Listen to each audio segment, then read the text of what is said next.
नमस्कार, आदाब, आप सभी का बहुत बहुत स्वागत है न्यूज़ 18 इंडिया पर। एक बहुत ही दिलचस्प और मेरे दिल के करीब टॉपिक के बारे में कुछ डिटेल में आपके सामने बातें रखने वाली हूँ।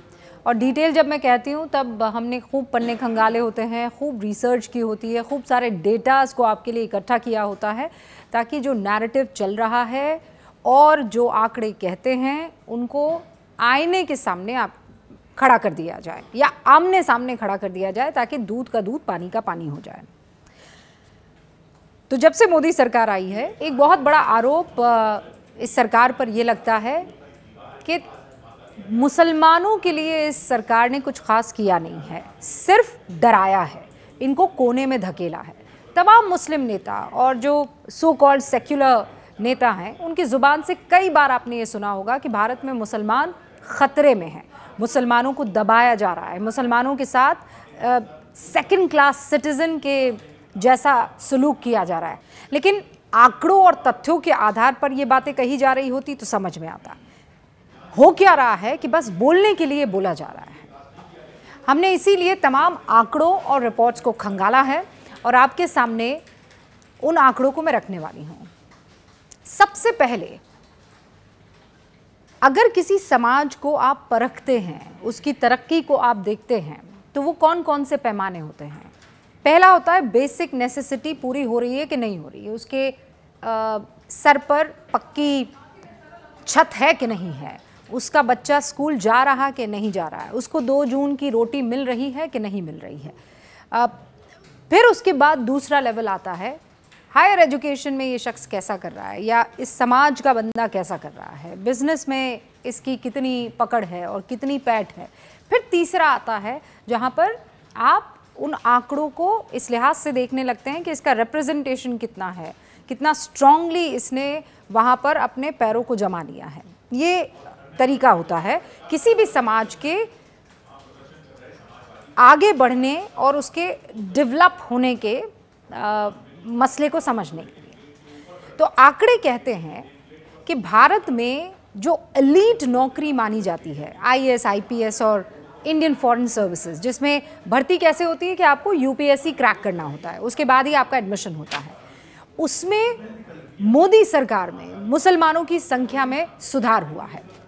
अगर मोदी सरकार में मुसलमानों को कोने में धकेला जाता या उनसे दोम दर्जे का बर्ताव होता तो इस एलीट नौकरी में मुसलमानों की संख्या कैसे बढ़ जाती। सबसे पुख्ता डॉक्यूमेंट जो मुसलमानों पर है वो क्या है? सच्चर कमेटी। मैं तो हर बार उसी को जानती हूँ, वो दैट्स द गोल्डन डॉक्यूमेंट। हर बार, मतलब आज से 100 साल बाद भी अगर आप मुसलमानों के हालात पर चर्चा करेंगे तो बेस होगा सच्चर कमेटी की वो रिपोर्ट जो साल 2006 में आई थी।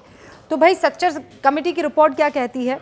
वो ये कहती है कि यूपीएससी क्रैक करके अधिकारी बनने वाले जितने भी मुसलमान थे 2006 तक, वो महज 3% थे।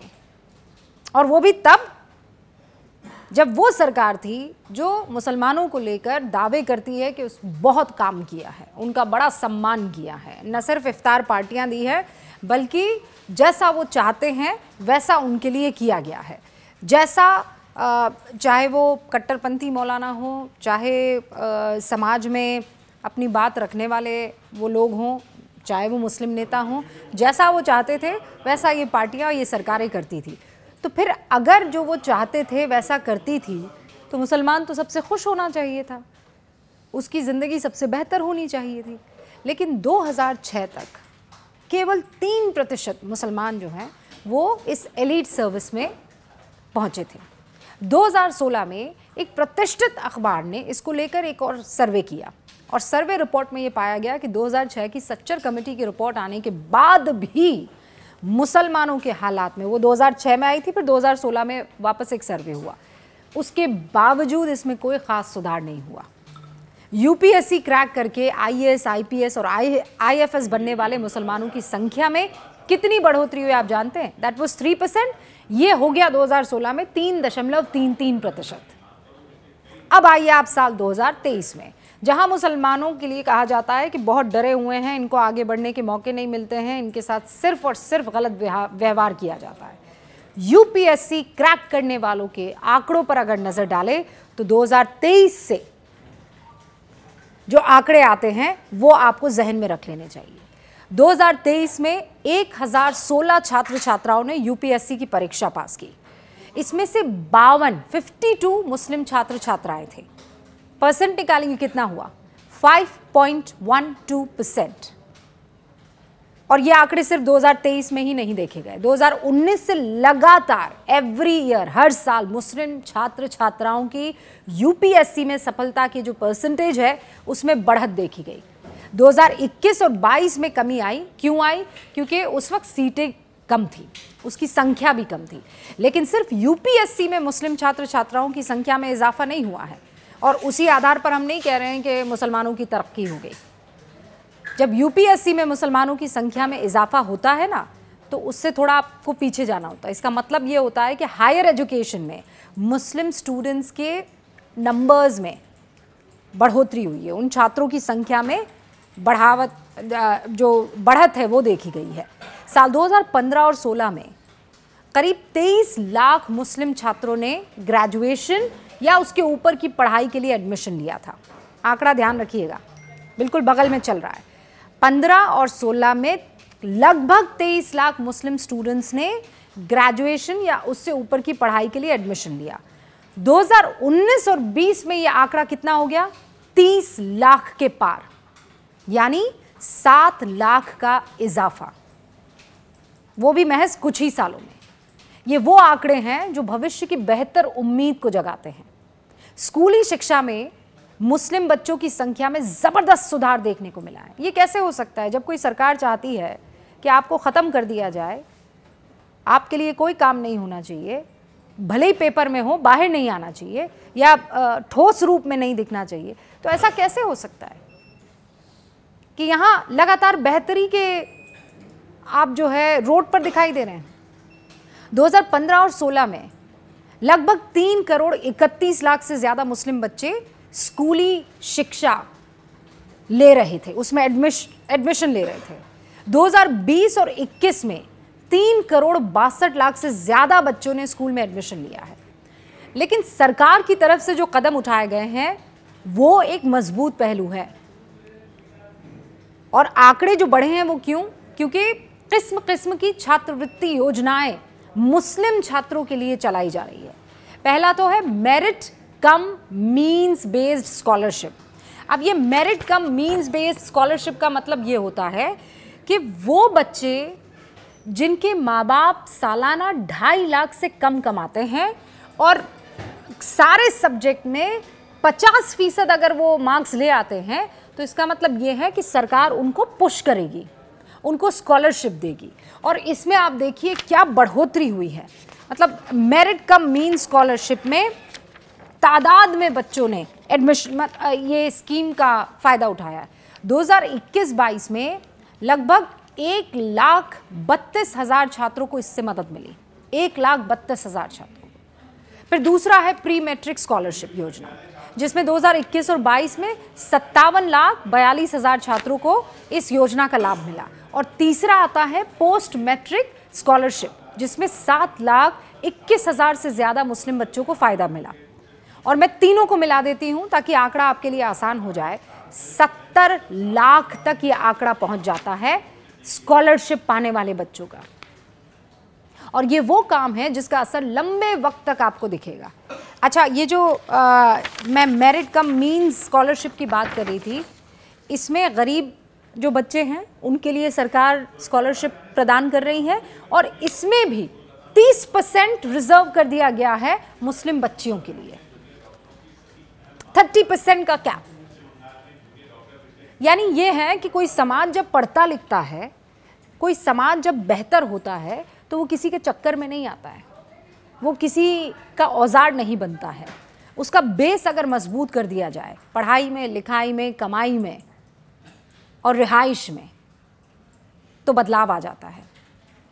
बयानबाजी तो खूब चलती है, क्राइम को लेकर आप बहुत से सवाल मुझसे पूछ सकते हैं कि देखिए कितने बुलडोज़र चल गए हैं, कितने एनकाउंटर हो गए हैं। यूपी का आप आधार मानकर अगर ये कहेंगे, उस पर खूब चर्चा हो सकती है। लेकिन ये मत भूलिए कि यहाँ सरकार ये कहती है कि हम जात या धर्म देखकर नहीं, अपराध देखकर एक्शन कर रहे हैं। और अपराध से ये ध्यान में आता है, क्योंकि अक्सर आप देखेंगे मुसलमान आपस में ये चर्चा करते हैं कि सबसे ज़्यादा जो है हम पर आरोप लगाए जाते हैं, जेल में ठूस दिया जाता है। एक टाइम था जब मुस्लिम आबादी देश में 13% थी और जेल में बंद कैदियों की संख्या मुसलमानों के लिहाज से 20% थी। और जब मुस्लिम आबादी 20% के करीब हो गई तो जेल में बंद मुसलमानों की संख्या घटकर 18% हो गई। ऐसा क्यों हुआ? क्योंकि सरकार बदल गई, या फिर सरकार की योजनाओं के आधार पर उस समाज को बदलने की नीति बदल गई। ऐसा कैसे हुआ कि मुसलमानों का सच्चा हिमायती बताने वाले लोगों की सरकार में मुसलमान ज़्यादा जेल में बंद थे और कोई सुध लेने वाला नहीं था, और आज ये हालात बदल गए हैं। 20% हैं मुसलमान और 18% जेल में बताए जाते हैं। और एक टाइम था जब ये आंकड़ा 11-13 के आसपास था और 20% मुसलमान जेल में हुआ करते थे। अब सरकारी योजना का एक और उदाहरण देती हूँ, प्रधानमंत्री आवास योजना, यानी आपके घर पर पक्की छत। प्रधानमंत्री आवास योजना के तहत सिर्फ शहरी इलाकों में 15% मकान अल्पसंख्यकों को दिए गए, और उसमें भी सबसे ज़्यादा अगर मकान किसी को मिले हैं तो वो मुसलमान हैं। इस 15% में से 13,45,820 मकान मुसलमानों को मिले हैं सरकार की मदद से। और मान लीजिए सरकार को हाशिए पर भेजना होता या वो मंशा होती तो मकान देती क्या? शिक्षा देती, रोजगार देती, जेल भेजा जाता ना सीधा आपको। ग्रामीण आवास योजना, उसकी भी संख्या बता देती हूँ। प्रधानमंत्री ग्रामीण आवास योजना साल 2016 और 17 में सिर्फ 117 मकान जो है मुस्लिम परिवारों के लिए बने थे। अच्छा, इंदिरा आवास योजना भी चली, तो उसका आंकड़ा आप सबको मालूम ही होगा। लेकिन अब मैं आपको जो आंकड़ा बताती हूँ वो है मुस्लिम परिवारों के लिए जो मकान बने थे 2016 और 17 में, वो लगभग 117 थे, 5.53। ये टाइम मोदी सरकार का ही है। लेकिन उसके बाद देखिए रफ्तार कैसे बढ़ती है। आप 2021 और 22 में आइए, 2,55,097 मकान मुसलमानों को मिले हैं, यानी करीब 18% लगभग, और प्रिसाइज रहूं तो 18.17%। जबकि 2021-22 में उन लोगों को मकान मिला जिनका नाम इस लिस्ट में 2016 के बाद डाला गया। और दिलचस्प बात यह है कि 2016 से 2022 के बीच मुसलमानों के करीब 18 लाख मकान बने हैं। तो एक परिवार में अगर आप 5 लोग भी माने तो यह आंकड़ा पहुंच जाता है करीब 1 करोड़ मुसलमान। 1 करोड़ के सर पर सरकार ने छत दे दी है। और इसके अलावा बहुत से ऐसे आंकड़े हैं जहां पर आपको समझ में आ जाएगा, जैसे रोजगार और आर्थिक सशक्तिकरण योजनाएं। इसमें क्या है? सीखो और कमाओ, SK इसे कहते हैं। सीखो और कमाओ में नई मंजिल है, उस्ताद हैं, अल्पसंख्यक समुदाय के जो लोग हैं, अगर वो चाहते हैं कि वो सरकार से कुछ पैसा लेकर अपने आप को खुद मुख्तार करें, तो इन योजनाओं का लाभ उठा सकते हैं और कोई उनको रोक नहीं सकता है, क्योंकि ये बनी ही अल्पसंख्यकों के लिए है। तो जब भी आपके सामने कोई ये कहता है कि ये सरकार जो है हमारे साथ द्वंद्व दर्जे का व्यवहार कर रही है, तो आपको उसकी नीतियों को, उसकी योजनाओं को, और वो योजनाएं ज़मीन पर कितना काम कर रही है उसे देखकर समझना होता है। क्योंकि सरकार अगर आपके साथ सौतेला व्यवहार करेगी तो आपकी स्थिति बदतर होनी चाहिए, बेहतर नहीं। और मैं ये नहीं कह रही हूँ कि मुसलमान जो है अब ऐसे माहौल में रह रहे हैं कि बस अब उनको कुछ चाहिए ही नहीं, बहुत कुछ चाहिए। सबसे पहले तो आपको लॉजिकली चीज़ों को देखना पड़ेगा। आपको किसी का औजार नहीं बनना है।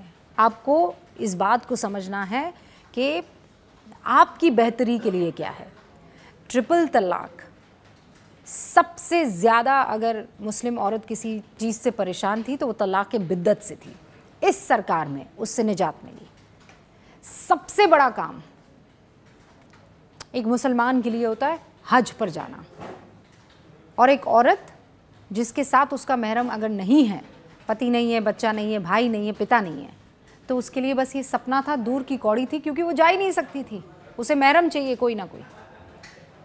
उससे सरकार ने आज़ादी दिलाई। सऊदी अरब गवर्नमेंट से बात करके गैर महरम के बग़ैर भी एक मुस्लिम औरत जाकर हज कर सकती है। ये मुसलमानों के हक़ में फ़ैसला था। इस देश में सबसे बड़ा इलाका मुसलमानों का, बड़ा मतलब मुस्लिम बहुल इलाका जम्मू कश्मीर है।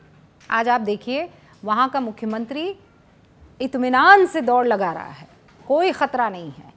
वहाँ पर क्रिकेट मैचेस हो रहे हैं, तादाद में युवा, महिलाएं, बच्चे जाकर मैच देख रहे हैं, क्योंकि 370 और 35A को हटा दिया। फिर आप आ जाइए, हज पर जाने वालों को 18% GST लगा करती थी, अब वो 5% हो गई है। क्यों? अगर आपको नापसंद करते हैं तो ये तो और आपको तकलीफ़ में डालने के काम करने चाहिए थे ना। संख्या हज पर जाने वालों की बढ़ा दी गई है। क्यों? पुण्य का काम करने से रोकना चाहिए था ना इस सरकार को। और सिर्फ यही सारी बातें नहीं हैं, इसके अलावा भी आप देखिए, अब ये कहते हैं कि नहीं रिप्रेजेंटेशन नहीं है, तो पारसियों का कितना रिप्रेजेंटेशन है, बौद्ध जो है उनका कितना रिप्रेजेंटेशन है, सिख जो है उनका कितना रिप्रेजेंटेशन है। आप भी अल्पसंख्यक हैं, वो भी अल्पसंख्यक हैं, जैनियों का कितना रिप्रेजेंटेशन है। आपके लिए सरकार क्या कर रही है और उसका आप कितना फ़ायदा उठा पा रहे हैं, ये एक बहुत महत्वपूर्ण पैमाना होना चाहिए। और इसको आपको बहुत अनबायस तरीके से देखना चाहिए। अगर ये आपने देखा तो आप ये पाएंगे कि सरकार आपको पीछे नहीं धकेल रही है, इनफैक्ट आगे जाने के लिए प्रोत्साहित करती नज़र आ रही है। नमस्कार, मुझे इजाज़त दीजिए। आप देखते रहिए न्यूज़ 18 इंडिया।